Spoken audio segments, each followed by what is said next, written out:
भाषे भाष्यते वेदा सर्वे, सभी वेदों ने इसको लिखा, भाषित किया। भा हो गया ना। गायते मुनि नारदा, और देवर्षि नारद ने इसका गायन किया, जन जन तक पहुंचाने का काम किया। ये आज जो हम लोग सुन सक रहे हैं, ये गुरु परंपरा अगर नारद जी ने सुनाई व्यास जी को, व्यास जी ने सुखदेव जी को, और सुखदेव जी ने परीक्षित जी को, तब से गुरु परंपरा चल पड़ी। तो भाष्यते वेदा सर्वे गायन्ति मुनि नारदा, भाग हो गया ना। और वदंती त्रिशलोकेषु, तीनों लोकों में इसका जोर शोर से गायन हुआ, गुणानुवाद हुआ। तब तरंति भवसागर है, इसको गाने से, इसका श्रवण करने से, इसका मनन करने से तरंति भवसागर, व्यक्ति निसंदेह भवसागर से पार हो जाता है। भगवान शिव के साथ में शिवा है, ब्रह्मा के साथ में सरस्वती जी है, राम जी के साथ सीता जी है, कृष्ण जी के साथ रुक्मिणी है।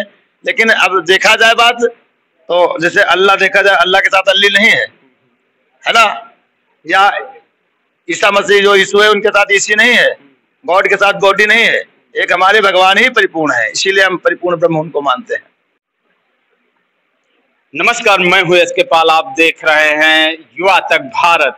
आज मैं उपस्थित हूं नाव जनपद के कालूखेड़ा के पास कंचनपुर में, जहां पर भगवान श्री राम के भक्त, अनन्य भक्त बालाजी का मंदिर है।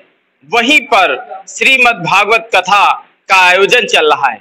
आइए जानते हैं, हमारे साथ गोपाल जी शास्त्री हैं जो कथावाचक हैं, और जानते हैं कौन कौन सी कथा कौन कौन से दिन में इन्होंने कही और कब इसका समापन होगा। शास्त्री जी, पहले तो आपका बहुत बहुत स्वागत है हमारे चैनल में। और पहला प्रश्न है कि आपके यहाँ जो यहाँ पर श्रीमद् भागवत कथा का आयोजन हुआ, किस तारीख से हुआ? सर्वप्रथम सबको सादर साधुवाद देते हुए श्री राधे राधे, श्रीमन नारायण। यहाँ पर सर्वप्रथम मंगलवार को कलश यात्रा हुई, बड़े भव्य तरीके से निकाली गई, जिसमें क्षेत्र के और ग्रामीण बहुत से श्रद्धालु थे, उनका बढ़ चढ़ के हिस्सा रहा। उसके पश्चात बुधवार से कथा प्रारंभ हुई। बुधवार को कथा महात्म्य का निरूपण कराया गया। गुरुवार के दिन भागवत निर्माण, भागवत रचना आदि विषयों पर प्रकाश डाला गया। इसके बाद तीसरे दिवस में भगवान नरसिंह की झांकी निकाली गई और भगवान नरसिंह की प्रहलाद की कथा भी सुनाई गई। चतुर्थ दिवस में भगवान वामन का अवतार, भगवान वामन का प्राकट्योत्सव और महाराज दानवेंद्र बलि की कथा। पांचवें दिवस, हालांकि होना चाहिए चतुर्थ दिवस में भगवान कृष्ण का जन्मोत्सव, लेकिन समयाभाव और विद्युतीकरण की कुछ व्यवस्था बड़ा अस्त व्यस्त रही, तो उसके चलते पांचवें दिन भगवान कृष्ण का जन्मोत्सव बड़े हर्षोल्लास से मनाया गया, जिसमें ग्रामीणों ने बढ़ चढ़ के हिस्सा लिया। वास्तव में कंचनपुर के गांव के निवासियों में अब भक्ति का सैलाब जैसा उभर पड़ा है। उसके बाद कल छठम दिवस था। छठम दिवस में भगवान श्री कृष्ण की बाल लीलाओं का निरूपण करते हुए श्री गोवर्धन महाराज की लीला तक पहुंचाया गया। आज कथा विश्राम दिवस है। आज कंसवध, महारास, द्वारिकावास, रुक्मिणी कृष्ण विवाह और दत्तात्रेय नव योगेश्वरों की कथा, 24 गुरुओं की कथा दत्तात्रेय की, और अंत में सुदामा चरित्र का निरूपण करते हुए प्रकाशुर आदि जैसी कथाओं को सुनाते हुए कथा को विश्राम दिया जाएगा।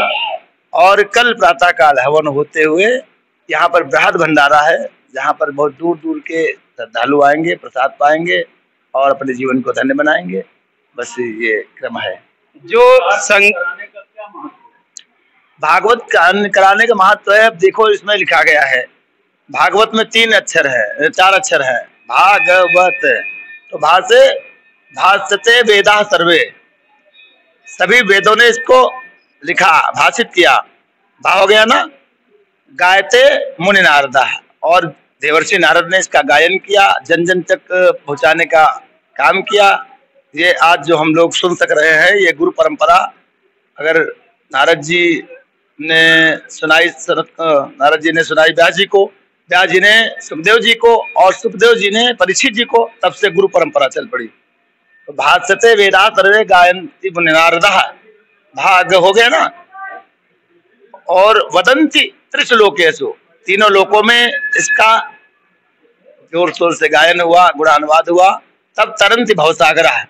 इसको गाने से, इसका श्रवण करने से, इसका मनन करने से तरंति भवसागरा, व्यक्ति निसंदेह भवसागर से पार हो जाता है। ऐसी शास्त्रों की, कतिपय मनुष्यों की मान्यता है। लाभ क्या? लाभ मैंने बताया ना कि अब इसमें बताया गया है, जो व्यक्ति जीवन भर पाप ताप करता रहा, जीवन भर कोई पुण्य न कर सका, जीवन भर आजीवन सिर्फ पापाचरण में दुराचार, अनाचार, अत्याचार, व्यभिचार करता हुआ अंत में वो अधोगति को प्राप्त हुआ, अर्थात प्रेत योनि को प्राप्त हुआ, ऐसे व्यक्ति के कान में भी इसका एक शब्द अगर पड़ जाए तो वह निसंदेह भव से पार हो जाता है।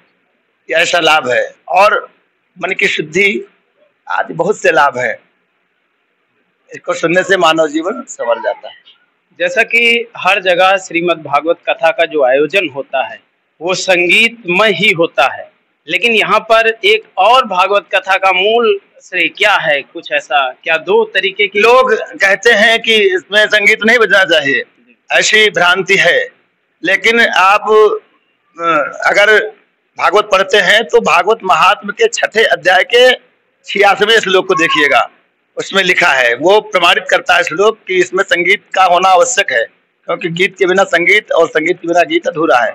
उसमें लिखा है, तालधारी सरल गीतया चोद्भवा कांस्यधारी वीणाधारी सुररसी स्वर कुशलतया राग करता अर्जुनो भूत इंदोबादी मृदंगानाम जय जय सुकरा कार्तने ते कुमारा यत्तागे भाव भक्ता सरसरत्नया व्यास पुत्रो बभूव।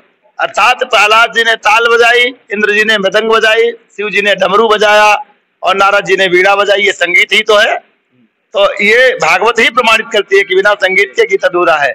और रही बात संगीत की, तो हमारे दादा भरत तिवारी जी ने इसकी व्यवस्था पहले कर रखी। मूल पाठ यहाँ हो रहा है, इसका वाचन वहां हो रहा है, लेकिन मूल पाठ यहाँ पे हो रहा है। आज मूल पाठ शायद संपूर्ण हो चुका है, तो आज कथा भी वहां पर विश्राम की ओर जाएगी।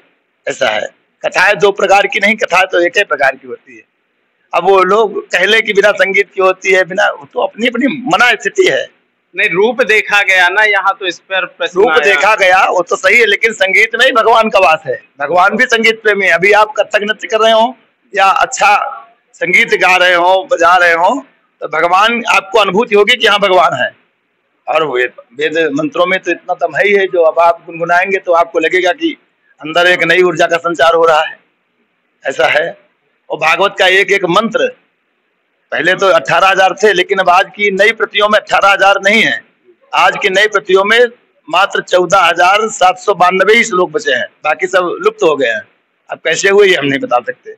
नहीं, तो क्या लगता है कि सनातन पर यदि देखा जाए तो सनातन में इन चीजों का काफी विलुप्त होना पाया जा रहा है, तो क्या इसको लेकर के क्या आप लोगों के जो भागवताचार्य हैं या जो भी सन्यासी लोग हैं, साधु संत हैं, उन लोगों का क्या प्रयास है कि सनातन को किस तरीके से और आगे भक्तिमय रस से जो है आगे लाया जाए? क्या प्रयास चलता है?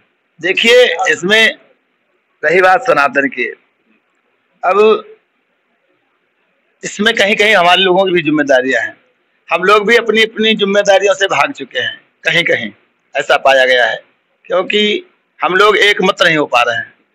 जैसा कि अब हम कुछ दूसरा बता रहे हैं, वो कुछ दूसरा बता रहे हैं, तो मुंडे मुंडे मतिर भिन्ना वाली स्थिति हो गई। इससे सनातन आज भी वही है और आगे चल के वही रहेगा, लेकिन हम लोग आपस में ही एक मत नहीं हो पा रहे हैं और इसका लाभ अन्य धर्म उठा रहे हैं। तो सनातन जो है अजय रहा है, सनातन अजय है, सनातन अजय रहेगा, इसमें कोई दो राय नहीं है।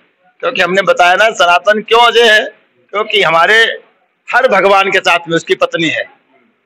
हर भगवान के साथ में उसकी पत्नी है। आप देखेंगे लक्ष्मी के, नारायण के साथ लक्ष्मी है, भगवान शिव के साथ में शिवा है, ब्रह्मा के साथ में सरस्वती जी है, राम जी के साथ सीता जी है, कृष्ण जी के साथ रुक्मणी है।